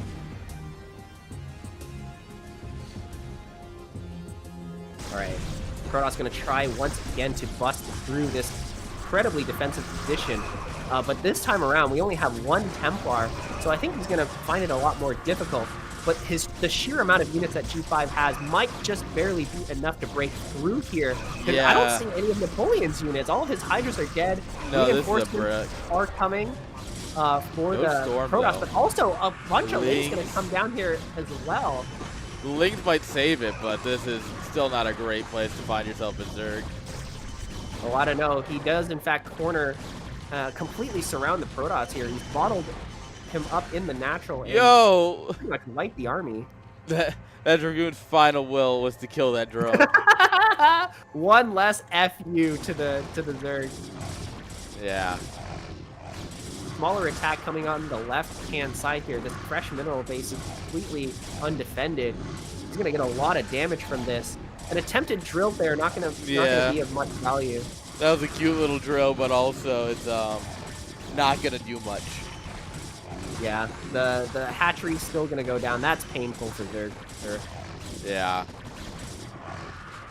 We have a couple But Zerg guys. economically is actually still in a really good position. He has bottom right, which I don't think Protoss knows about. Oh, Protoss going to take a bit of a cheeky base of his own here. Yeah, this gets cleaned up. But it was a really good move from G5. Yeah. No, it was the best he could do at that moment is, all right, we lost our army in the natural. Let's send it on in up here. It would have been nicer if we killed both hatcheries, but, you know, beggars and choosers, right? Oh, no. Okay, it's just far enough away. That is an incredible amount of, by the way, that Napoleon built. Yeah. He's letting loose the dogs of war. Big fight going on in the middle here. Lots of Zealots versus lots of Lings, though. Yeah, the Lings are unfortunately quite disadvantaged in this type of fight, especially since the Zealots have +2 attack, I think? Yeah, it's 2-2 versus 1-2. You know what? This is very Julian-esque, right? When Yeah, Julian just like build a million Lings? Yeah, a million cracklings and just hope for the best. Defiler Mount is finished as well. So Zerg really starting to get into that late game economy, late game tech. Oh my god! Yeah, That was an incredible storm. This is why Mass How do you storm that many Lings and like outside of like UMS map? Dude. Yeah, I was actually thinking about it. It reminds me of the escape the flood map from back in the day, where you had to like. Do you know what that reminded me of? What? There's like this Korean UMS map called like 1 million Zerglings. Oh yeah. It's like a ton. It's like a lane, right? And you get random sets of units, and sometimes the units you get is like 6 goons and 2 TIE Templar or something. Yep. And when you stormed the Lings, it looked exactly like. Survive, Templar man, survive. Oh my god! 4 HP. And now he's an Archon with 1 HP. Wait, the HP deficit carries over? Yes, it does. Huh. I learn something new every day. Yeah, there's so much to learn about Brood War. It's kind of crazy, actually. Ooh, that was a defiler. And the amount of times I will use that information is going to be 0. No, you've already used it once. What, by commenting on it? Yeah. You might not use it again, but you've used it once. All right. One time there, Mr. Technicality.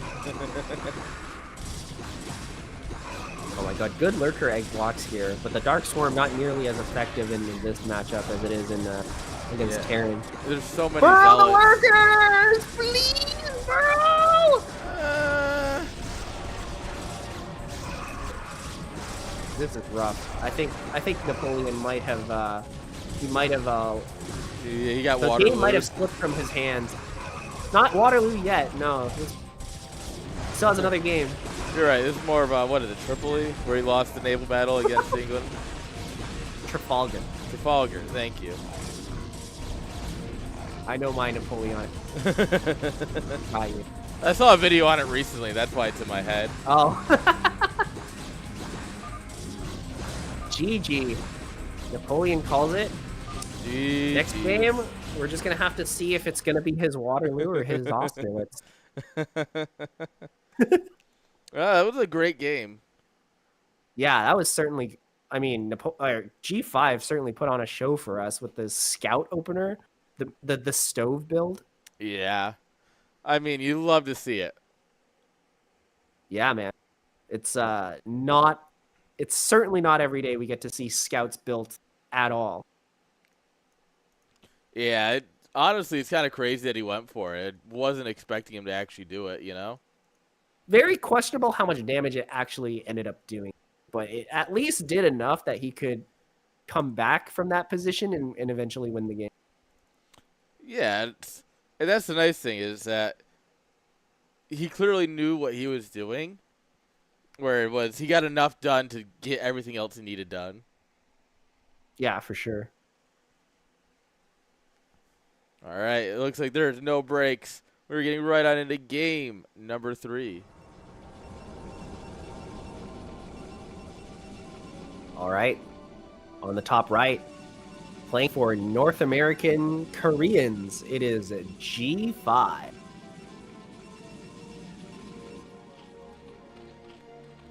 And on the bottom left, playing for Finland, it's Napoleon. A fun little historical take. What if? Yeah. Although I think they would be part of Sweden at that point, though, still. You want to know a fun fact? You know the Swedish royal family is actually French? No wonder they suck. Crazy. It's because, okay, the Swedish royal family has the most insane lore I've ever heard. But basically, like, in the Napoleonic Wars, their king died, like, without an heir or something. And, like, one of Napoleon's generals, one of his marshals, like, one time, like, after a battle, showed mercy to his Swedish soldiers or whatever, and he let them, like, go, basically, instead of capturing them. And the Swedes apparently remembered that. And when they had their succession crisis, they elected that Napoleonic general. His name was, like, Bernadotte. And he became the king of Sweden. Based. I guess if you're nice to the Swedish army, they'll make you their king. I'm next in line then to be Swedish king. Oh God, no! Not like this. Mandatory Brood War for everyone. You know what? Okay, you know maybe. Hear me out. Mandatory Brood. Oh, okay. You know it's working on me. Absolute power is bad unless I'm the one with it. Yes. Oh my God, that probe being so annoying. Forcing 3 drones to get pulled off the mineral line. Yeah, oh my God, wait. Oh, no, he's no, hunting no. for it. He's clicking around. I think he's trying to figure out which one it is. And just gives up because it's so deep. But every time you're doing this, like, this isn't helping because that patch isn't being mined yet. But he knows lings are about to pop. At this point, it's more just circle around than be annoying. I never want to hear Protosses talk about how SCVs are overpowered because they have 60 HP. The fact that probe and harass can be used in the same phrase, like, come on, guy. Who You're are right. we kidding? The difference is the SCVs beat Dragoons. So, like... Yeah, if you have like 5 of them and surround the goon. Yeah, that's a win, isn't it? Alright, so Zerg, I guess going for overpull game, not doing anything too weird. The probe gets stuck on the random doodad. Rip. Of like, just like random bones versus probe. Unfortunately gets caught there. StarCraft doodads make so little sense. Like, look, if you look at the ground here, right? There's clearly bones just like lying around in that one random like bit of rock. Yeah. But that doesn't block anything. It's the skeleton bones that actually block. Okay. Yeah, like these block, this doesn't. Alright, there's a lot of lings here. We have to respect it by plugging the gap. The problem is there's also a gap here. Oh. But I don't think Napoleon realized it. He just saw the probes up there and went, okay. It's like, brother, the Napoleon almost won the game if he recognized that. Yeah, like that's wide open, brother. Aaron's just sitting here like, I would have beaten 5. Yeah, like, are you kidding? Give me the replay right now. Give me resume from replay in Brood War. Bet. I mean, I lose because his probe micro would be insane and I wouldn't be able to kill any of them. But like... Oh, yeah. You actually would have lost when he started probe harassing you. You would have lost one probe, probably. Yeah, the game was over 3 minutes ago, actually. But actually, you know, actually, if you gave me the game state at 2 minutes 50, like... Yeah. If you gave me the game state and Zerg was about to win, I could win.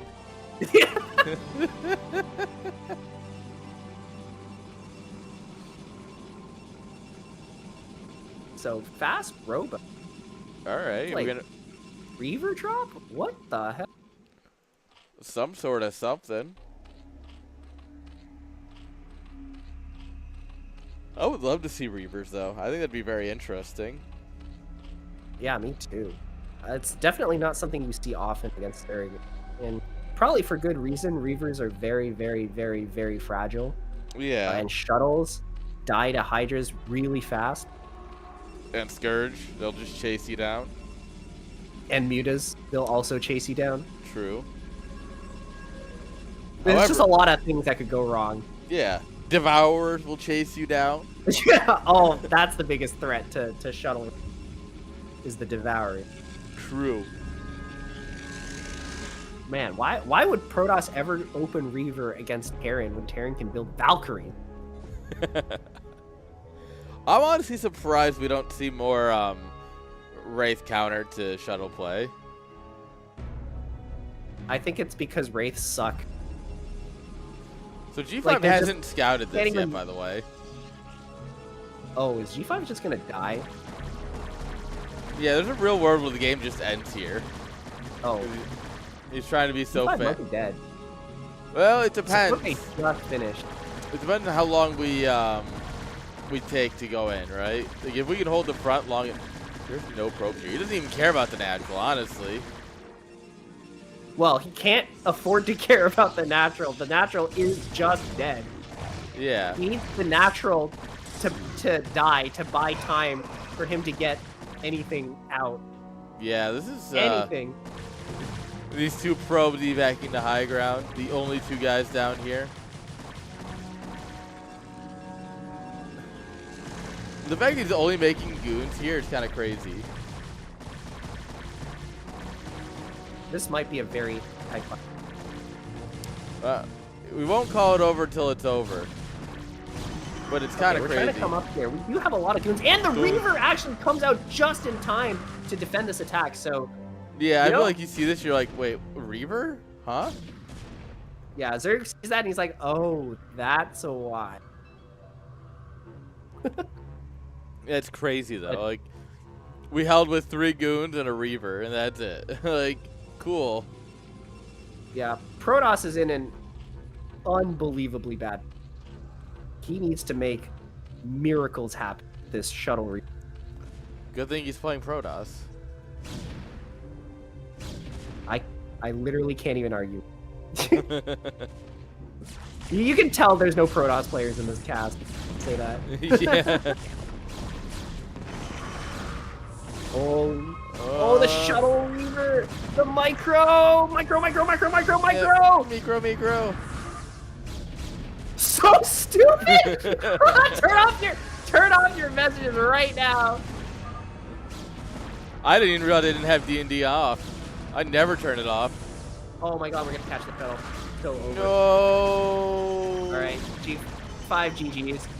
I said this was either gonna be a Waterloo or an Austerlitz, but I think it's actually just gonna be a battle of you just plowed through. Yeah. You just GG's. wiped him. Unfortunate for our boy. That is actually really unfortunate because It's kind of surprising though. I would have put G5 over. Like, I guess G5 is also playing some wild builds comparatively, right? yeah, sure. But yeah, I'm kind of surprised that G5 pulled out those wild builds, and especially since I think like his mechanics are really good. Like, okay, so I'm trying to remember. Game 1 was a macro versus macro game, but I think the only reason G5 lost that game is because the 3 o'clock base went unscouted for so long. Like that base was completely undefended for the whole game, essentially. Game number 2 was like a weird opening, but G5 won despite the opening, not because of. Yeah. So I'm very surprised that G5 opted to go for such a risky strategy in game number 3, when I think he should have been confident enough in himself, in his like mechanics, to just be able to win. Yes. I feel so he was saying that he's not really from what I was able to understand from the way he was talking, he doesn't play a lot competitively anymore. He's just having fun. Which is when he saw Andromeda, that's why he signed up. And so I have a feeling that he was just like, all right, we'll do some dumb builds, we'll do it. It'll be what it is. Okay. Yo, Julian, welcome, Raiders.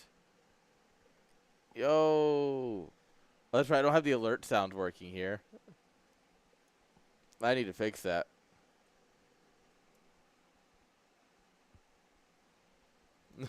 Thank you for the sub. Thanks for the sub. Oh, we're back. We're so back. We're back on Andromeda. G5 picking Andromeda every single time. Oh, you absolutely to the know. Horror of everyone else. Yeah, you know he's going to pick it as much as he can. He is against Razumi, though, so against the Terran. This is all you, Rice Hat. Enjoy the cast. Oh, I'd love watching TVPs. Yeah, it's your favorite matchup, right? Yeah, you know it, man. I recently got C rank off the back of beating like a B rank Terran, but I still see like a 1200 Protoss player, and I'm like, well, guess I'm gonna lose all my points.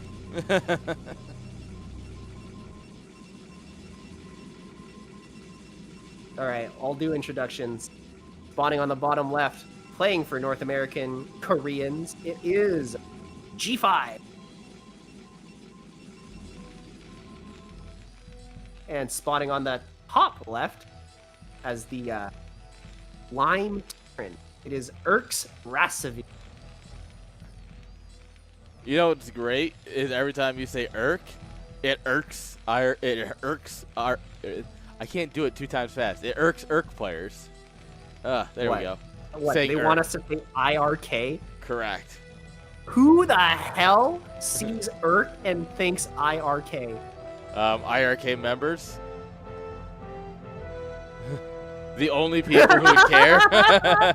That's I'm sorry, IRK member. That will never catch up. Yeah, you could say like it saying, irks you. It's like saying nom, like, oh, it's not actually nom, it's N-O-M. Yeah. Okay. See, it doesn't work for NAKR because Knacker, like, that I've called doesn't him Knacker really work before. anymore. Okay. It probably doesn't work, but unless you're Aaron and you just like saying things because they sound dumb. That's fair. But I don't know. Irk is literally like, it is already a word. It's one syllable pronunciation, right? Like, come on. Come on. By the way, Rexy's in chat because completely unrelated to the tournament going on, he's playing the Brood War or StarCraft campaign, and he was complaining because he's a StarCraft 2 guy. He's like, oh, quality of life things, blah, blah, blah. So when he said it's stupid, it's because he rallied SCVs and they don't auto-mine. Oh. And so that's what he was talking about as he DM'd me. And I'm like, great. In the middle of a tournament, if someone lost, nice. Oh, that's so funny because it happened at like the precisely correct moment too. Exactly. When, like during a Hydra bus, I thought he was a Protoss player that was watching the stream and was like, it's so stupid that Zerg. Yeah, because it just showed up as 3 question marks. So I'm like, is this a player trolling? Is this like Julian or something? Like, what's going on here? And then it turns out it's like, nope. You know what? I wonder. Off topic again. Do you think you could pylon hop over these? You theoretically, right? Like a pylon here and hop over. Theoretically, maybe. Imagine hiding like carrier hard. attack out here, right? That seems way too hard. Because it's like, actually, I don't know. Or if you could find a way to drone hop over this. Oh my god, he's gonna hop over it. Is he gonna try it? Because I feel like there's a lot of potential to like hop over here, do something stupid, and come back. You know? Why are we going Marines, Recipe? What are we doing? Recipe, by the way, FD push. This is not something you see. Yeah, who does an FD push anymore? Yeah, Protosses have just been getting way too good at defending FD pushes. You know what though?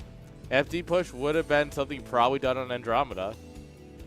That's fair. I feel like the old heads are looking at this and just doing old builds. Mm-hmm. No, this build was really popular in like, what, 2008? That tracks. And the reason it's called FD is because it's like fake double factory, because before FD, the most popular build was 2-fact. Good old 2-fact. And this was supposed to mimic 2-fact. Can't go wrong with a 2-fact. There are many ways to go wrong with a 2-fact. I don't know about you. All right, Observatory coming up. This is all very standard for Protoss. Okay, Recipe actually not committing too hard to this. Yeah, and I think G5 might have messed up the FD defense a little bit here. He's supposed to, I think, he's supposed to get a little bit more damage done out on the middle of the map, but he's already backed up into his own base here. So this could actually be pretty scary for him. He's hoping to fight with the ramp, which isn't the worst idea, but he's seeded all of his natural to the Terran. Oh my god, he's trying to... He's trying to what? You cut out. He's trying to bulldog, bro. That's why he has a shuttle and no second base. You're right. He's going to bulldog this. Man's crazy. You love to see it. He needs an observer first. Like, the FD push has actually been pretty successful in delaying the bulldog, but only if Rasivi knows that the bulldog is coming. But the very fact that there's no nexus here should be sending alarm bells ringing. Yeah. Barracks floating down. He's getting a bunker at home for safety.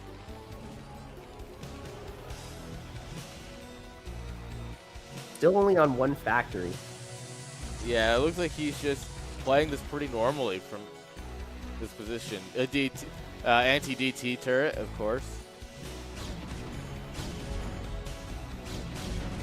He knows it shouldn't be DTs though. Like, we already have we know we have observers out. We know we built a bunch of goons. But the moment you don't make this is the time you die to DT somehow, you know? Yeah, that's it is a one-base build, so he's probably looking at this going, all right, you have a bit more money because it's one base. You might you could theoretically, not practically get away with DTs, but there's some theoretical, like if you cut enough corners, you could probably do something.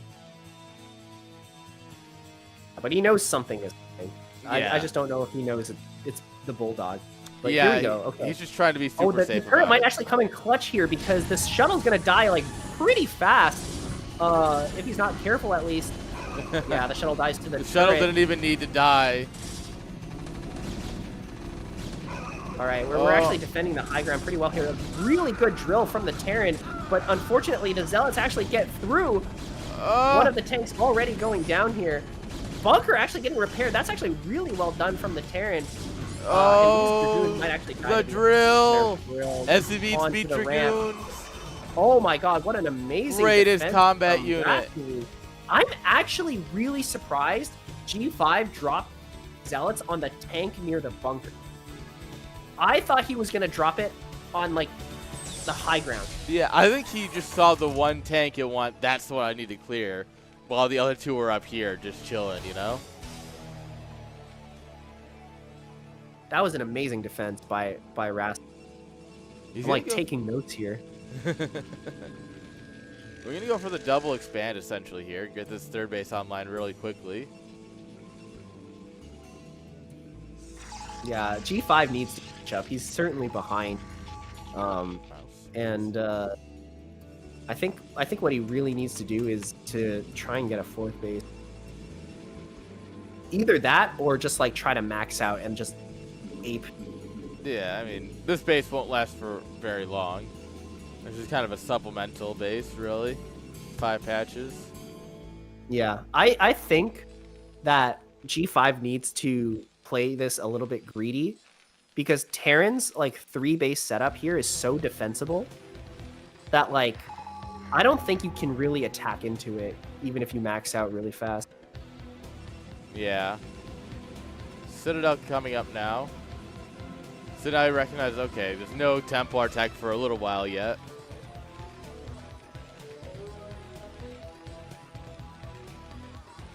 Yeah, and if I were Rasavi, I'd get that third CC at the third base location or the natural. I don't know. Is this? Yeah. Can you call this a natural? The mineral pile. Yeah, the mineral pile in your main base, and I just like pump units from these 3 bases. But obviously, my PvT win rate on ladder is 10% or something like that. So I hope players are not coming to me for PvT advice. That's you really do have better PvT than Artosis. I think Artosis is a little bit.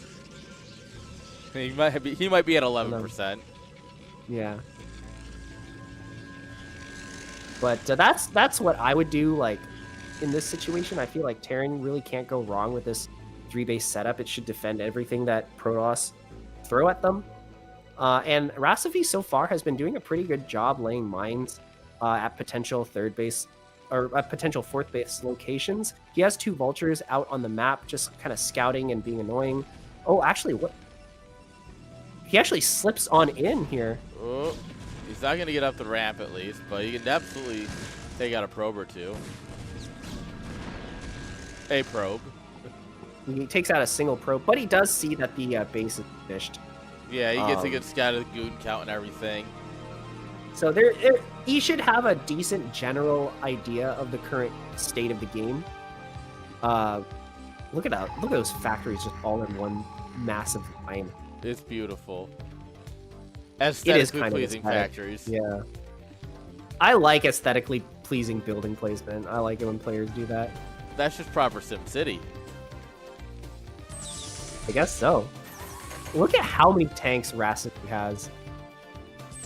Yeah, it's a decent I feel like amount. he's ready to do a big 6-back push or something.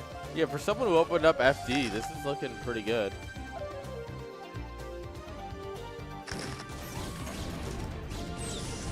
Whoa.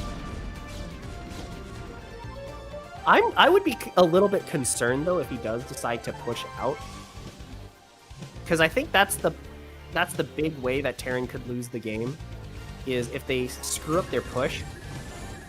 Average Terran things. I feel like he could wait a little bit longer. Got him. All right, Protoss is going to try and take this base here. The Vulture is still at large in the other main, so he needs to send another Goon over to deal with that. But this should signal to Terran that Rastavi is going to try and take that bottom right-hand side. Yeah, once you lose the Vulture, you're like, all right, why are you down there?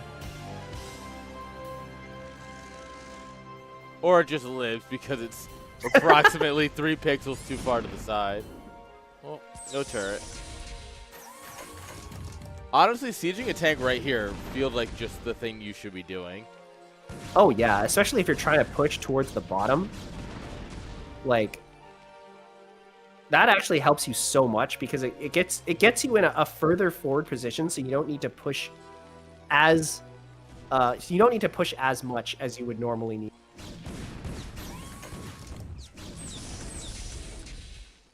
Rasavi has so many tanks. They really just keep going. This tank line is so deep. There's almost 2 control groups. Just a few tanks. 1.5 control groups. All right, we're going into Arby's. Dual Stargate Arby's. He's being very light with his mines, though. Yeah, he's been focusing pretty hard on tank production. I sort of expect, now that the 4 additional factories have finished, and I think 2 more are being built, that we're going to see a lot more Vultures come out at around this. That's an incredible amount of production. I think, you know, with just the 5 extra mineral patches here, we got like, what, 10 SCVs? Yeah, it's a big deal. And that base is so easy to defend as Terran. Yeah, you just tank. He doesn't even have the tank there. He doesn't care. Man lives life on the edge. Vulture's coming out basically just to scout where the Protoss army is. If Terran is going to do a big sort of move out at around this time, he has to be very careful not to get caught out in the middle of the map because the map is so open. Yeah, it's very easy to collapse on an army in the middle here. Yeah, and G5 was definitely looking to do that given the positioning of his units. Oh, good drill there from G5. Going to save a lot of his probes from death. Yeah. Neat that we got in there, but also very good at G5 to handle that, right? Yeah, but here we go. So many tanks. Big push coming. Even the 4 Marines going to actually join Rasavi in this sort of attack. 170 supply. 1-1 finished. I'm not sure how far along +2 is, but it is possible that +2 could